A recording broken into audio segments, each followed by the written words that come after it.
Good morning बच्चों, BSS classes में आपका स्वागत है। तो आज हम कुछ टॉपिक देखेंगे जो रिमेनिंग रह गए थे इलेक्ट्रिकल के अंदर, जैसे पावर के बारे में और heating effect by electric current. ठीक है, तो पहले हम पढ़ेंगे पावर के बारे में। इससे पहले आपको पता ही है हमने क्या क्या पढ़ लिया है। वोल्टेज पढ़ लिया है, करंट पढ़ लिया है, उसके बाद में ओम्स लॉ देखा था जो कि रिलेशन बताता है वोल्टेज के बारे में और करंट के बारे में। तो पावर देखते हैं। पावर क्या होता है कि कोई भी सर्किट है या कोई भी परिपथ है तो वो कितनी एनर्जी कंज्यूम कर रहा है। देखो आपको अपना दिखाता हूँ कि जैसे ये कोई सर्किट है, ठीक है, जैसे परिपथ वोल्टेज एम्पेयर, तो इस रेजिस्टेंस के द्वारा कितना पावर कंज्यूम किया जा रहा है, मतलब कितना वोल्टेज कितना करंट ये कंज्यूम कर रहा है अपने यूजेस के लिए। जैसे आपने देखा होगा कि पंखा, एक जैसे ये फैन है, सपोज फैन है, तो इसको किसी एनर्जी की जरूरत है जिसके कारण ये रिवॉल्व करेगा, मूवमेंट करेगा। तो पावर क्या है कि work done, rate of change of work done is called power. मतलब समय के साथ जो वर्क में चेंजेस हो रहे हैं, मतलब पावर में जो वोल्टेज में चेंज हो रहा है, करंट में चेंजेस हो रहा है, उसको क्या बोलते हैं अपन? पावर। तो अपन dw/dt को इस तरीके से ब्रेक कर सकते हैं और dq/dt मतलब work done, rate of change of work done on charge और rate of change of charge at a time. तो आपने देखा होगा, मैंने आपको बताया था कि I बराबर क्या होता है? Q/V। तो अपन इसको क्या लिख सकते हैं? I, और V इक्वल होता है W/Q, तो ये हो जाएगा V। तो पावर की अपन को वैल्यू क्या आ गई? P equal VI, V equal VI। जो पावर की यूनिट है वो क्या है? वाट। ठीक है, जैसे आपने मीटर्स में देखा होगा कि किलोवाट हावर्स, वो कैसे आता है? किसी भी पावर को किसी टाइम के साथ मल्टीप्लाई कर दिया जाए, किलोवाट हावर। मतलब जैसे सपोज एक यूनिट इक्वल टू कितना होता है? 1000 वाट। ठीक है बच्चों, तो जो पावर की यूनिट है वो क्या है? वाट। ठीक है, इसके बाद में हम देखेंगे कि हीटिंग इफेक्ट। देखो आपने डेली लाइफ में देखा होगा कि आप जैसे फोन चार्ज करते हो अपना, तो आपने देखा होगा कि आपका चार्जर है जो थोड़ा गर्म हो जाता है, या अपन जैसे पंखे से हवा खाते हैं तो कभी आप पंखे को टच करके देखना, ये टेलीविजन होता है।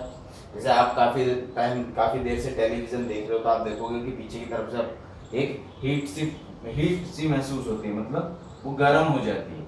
तो वो क्यों होती है? तो वो होती है, जैसे आपने देखा होगा कि सर्किट के अंदर रेजिस्टेंस होता है, कैपेसिटर होता है, इंडक्टर होता है, तो वो हीट होती है रेजिस्टेंस के कारण। देखिए जब जैसे कोई सर्किट है, जैसे सपोज एक फैन ले लेते हैं, यहाँ पर ये फैन बना दिया अपन ने, जैसे कोई भी डिवाइस मान लेता हूँ, जैसे परिपथ है, जैसे ये एक रेजिस्टेंस लगा दिया, वोल्टेज आ गया, वोल्टमीटर। तो वोल्टमीटर का क्या काम होता है? दोनों पॉइंटों के बीच में पोटेंशियल डिफरेंस प्रोड्यूस करता है। उस पोटेंशियल डिफरेंस के कारण क्या होता है? जो चार्ज है वो एक पॉइंट से दूसरे पॉइंट पे फ्लो होता है। ठीक है, तो देखो क्या बोला, पावर की अपन को इक्वेशन क्या मिली? P equal VI। तो अपन को पता है कि वोल्ट जो ओम्स का नियम है, V बराबर क्या होता है? IR। तो IR अपन किस में पुट कर सकते हैं? V की जगह पे। तो P इक्वल अपन को क्या आ जाएगा? I²R। ठीक है बच्चों, देखो कुछ टाइम सपोज वोल्टेज जो बैटरी है वो 30 सेकंड तक वर्क करती है।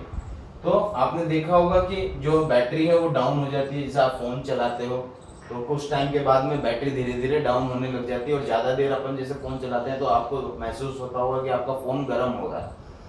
तो क्या हो रहा है कि देखो वोल्ट जो बैटरी है उसका यूजेज दो तरीके से हो रहा है। एक तो आप अपना वर्क यूटिलाइज कर रहे हो, कोई भी वर्क, और एक एनर्जी किस में डिसिपेट हो रही है? इसकी फॉर्म में, हीट या उष्मा की फॉर्म में। तो हम देखेंगे करंट का क्या इफेक्ट है, मतलब करंट के द्वारा कैसे इफेक्ट होता है हीट, वो हम देख रहे हैं। तो जो पावर है वो कितने टाइम तक जा रही है, टी टाइम तक, तो अपन को क्या मिल रहा है, आई स्क्वायर आर टी। तो ये क्या है अपने पास, एच मतलब हीट, आई स्क्वायर आर टी। ये होता है heating effect of electric current on A circuit. ठीक है, तो देखिए इसका यूजेस हम कहाँ कहाँ लेते हैं। जैसे आपने देखा होगा कि आपने घरों में हीटर देखे होंगे, आपने घरों में हीटर देखा होगा। ये H का फॉर्मूला देखो कैसा है, सर एक बार देख लेते हैं अपन। P equals to we I, तो V इक्वल्स टू क्या लिखते हैं अपन, आई आर, तो ये हो जाएगा आई स्क्वायर आर।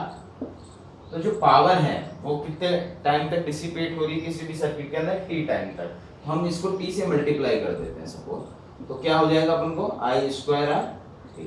ठीक है, तो ये क्या है, एच, इसको बोलते हैं हीटिंग। ठीक, ये होता है हीटिंग इफेक्ट। तो ये हो जाएगा आई स्क्वायर आर टी, मतलब करंट की फॉर्म में अगर हीटिंग इफेक्ट देखा जाए तो आई स्क्वायर आर टी, मतलब सर्किट में कितना करंट फ्लो हो रहा है, उसका रेजिस्टेंस क्या है, और वो करंट कितने समय तक फ्लो हो रहा है उस परिपथ के अंदर। तो देखो आपने देखा होगा कि हीटिंग इफेक्ट का यूज अपन कहाँ कहाँ करते हैं, जैसे हीटर देखे होंगे आपने। ये क्या होता है कि प्योर रेजिस्टिव डिवाइस होती है, प्योर रेजिस्टिव डिवाइस, मतलब शुद्ध प्रतिरोध होता है इसके अंदर। इसमें ना कोई इंडक्टर होता है ना कोई कैपेसिटर होता है। तो हीटर, यहाँ आपने इलेक्ट्रिक प्रेस, जो आपने प्रेस होती है, आपने देखा होगा घरों में जिससे आप कपड़े को मतलब प्रेस करते हैं, तो उसके अंदर क्या होता है कि रेजिस्टेंस जो होता है वो प्योर रेजिस्टेंस होता है। तो रेजिस्टेंस का क्या काम होता है, मैंने आपको बताया है कि जैसे रेजिस्टेंस का क्या क्या काम होता है कि वो जो चार्ज के मूवमेंट को क्या करता है, अपोज करता है, मतलब फ्लो ऑफ करंट, जैसे आई फ्लो हो रहा है तो उसके जो उसका मूवमेंट है उसको अपोज करता है, उसका काम क्या होता है, रेजिस्टेंस। तो उसकी वजह से क्या होता है, हीट प्रोड्यूस होती है, जिसे क्या बोलते हैं, हीटिंग इफेक्ट। ठीक है, अब अगर हीटिंग इफेक्ट को अपन वोल्टेज की टर्म में देखा जाए तो देखो पावर इक्वल्स टू क्या होता है, वी आई। तो आई इक्वल्स टू अपन ओम्स लॉ आपको पता है, वी बराबर आई आर होता है। तो I बराबर क्या हो जाएगा, V अपॉन आर। तो अपन इसको क्या लिख सकते हैं, V स्क्वायर अपॉन आर। ठीक है बच्चों, टी से मल्टीप्लाई कर दिया जाए तो V square upon R T, ये हो गया heating effect in the form of voltage या पोटेंशियल डिफरेंस। ठीक है बच्चों, तो हमने पावर समझ में आ गया। पावर क्या है कि कोई भी वर्क डन, कोई भी rate of change of work done क्या कहलाता है, पावर। मतलब किसी भी, देखो आप जैसे कोई भी वस्तु को एक जगह से दूसरी जगह पे लेके जाते हो, तो उसमें देखो किस किस का यूज हो रहा है, वोल्टेज का और करंट का। तो वोल्टेज और करंट का जो कॉम्बिनेशन है वो क्या कहलाएगा, पावर। वोल्टेज का काम क्या है, चार्ज को फ्लो करना, उसे बोलते हैं अपन करंट। तो इन दोनों का मल्टीप्लीकेशन क्या कहलाएगा, इलेक्ट्रिक पावर। ठीक है बच्चों, तो ये आपका चैप्टर मेरे एंड से यहाँ कंप्लीट हो चुका है, इलेक्ट्रिसिटी। इसके बाद में जैसे बहुत से क्वेश्चंस बच्चों के क्वेरीज आए हैं, तो एक क्वेश्चन आया था मेरे पास एनसीईआरटी से बुक से, वो मैं एक क्वेश्चन आपको बता देता हूँ। उसमें क्वेश्चन ये था कि जैसे दो रेजिस्टेंस दे रखे थे,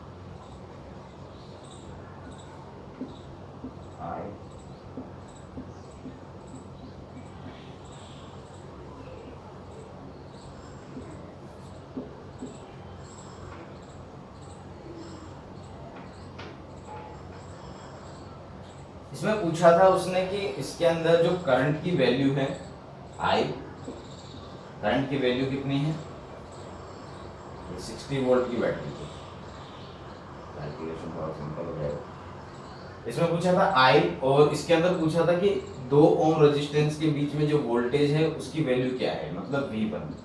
क्वेश्चन के अंदर दो चीजें पूछी गई अपन को, एक तो V1 पूछा गया है और एक क्या पूछा गया है, आई।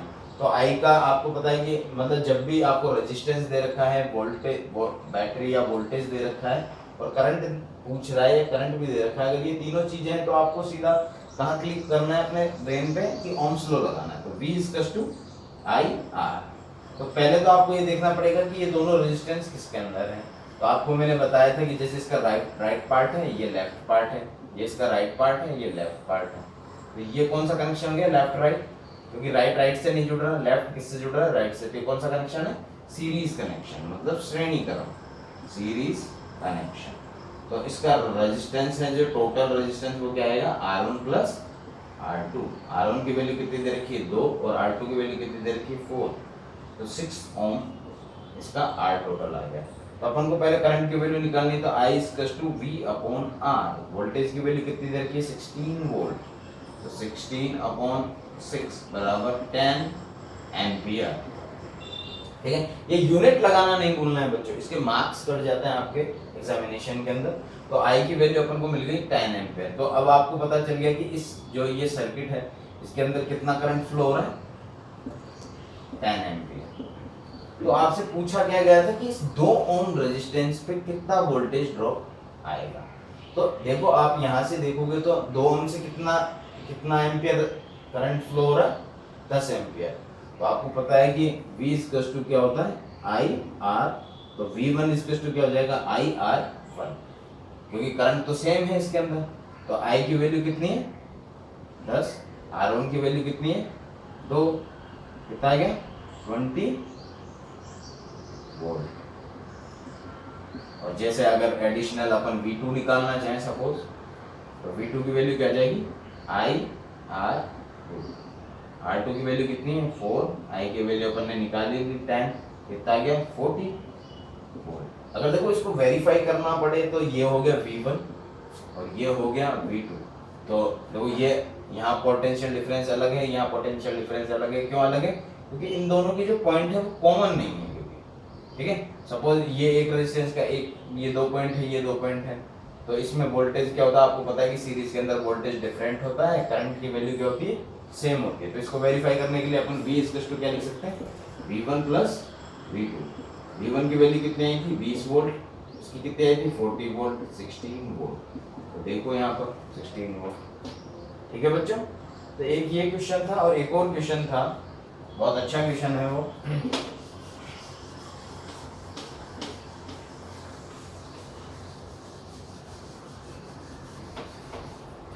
बोला था कि जैसे कोई एक रेजिस्टेंस है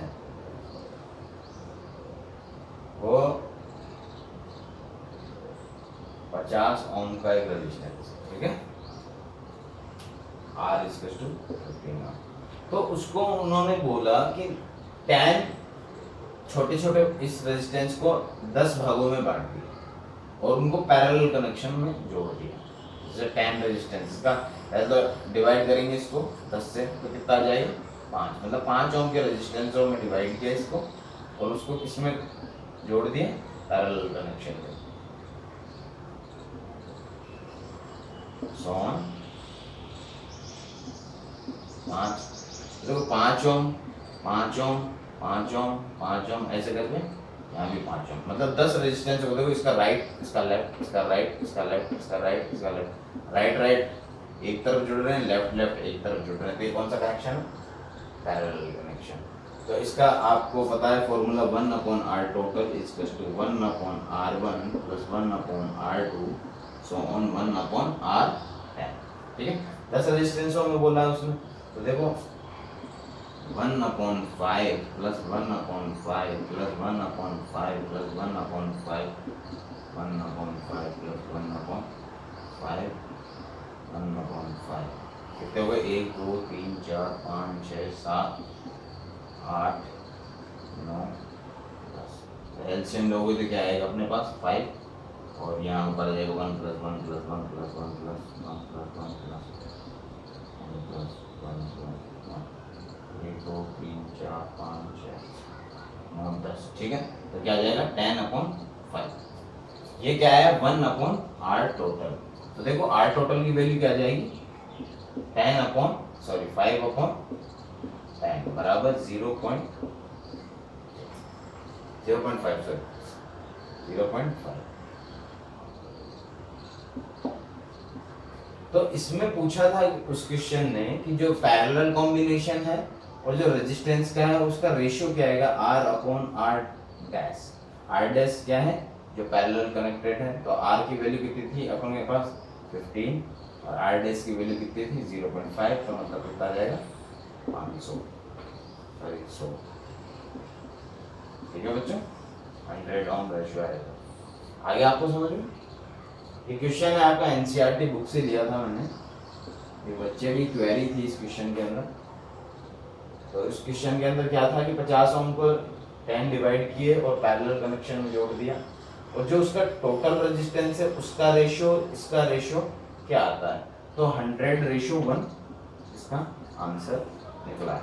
तो वो आपको बता ही दिया कि पैरेलल में कनेक्ट कर दिया, 1/r टोटल का फॉर्मूला आपको पता ही है, जोड़ा आपने, आर टोटल की वैल्यू क्या है 0.5, तो आर टोटल जो पैरेलल में है वो आया है 0.5, और जो रियल है वो कितना है 15, तो 15:0.5, पॉइंट हटाएंगे तो यहाँ 0 आ जाएगा, 500/5 ये कट हो रहा है, तो 100:1 इसका आंसर। ठीक है बच्चे, ठीक है, इसका क्या है 100:1। ठीक है, ओके। अब नेक्स्ट टॉपिक, इसके बाद में हम पढ़ेंगे लाइट के बारे में। हम अगला चैप्टर जो स्टार्ट करेंगे वो करेंगे हम लाइट, कि लाइट क्या है। अभी हम नेक्स्ट वीडियो के अंदर हम थोड़ा ब्रीफ इंट्रोडक्शन दे देते हैं हम आपको कि लाइट के अंदर हम क्या क्या पढ़ेंगे।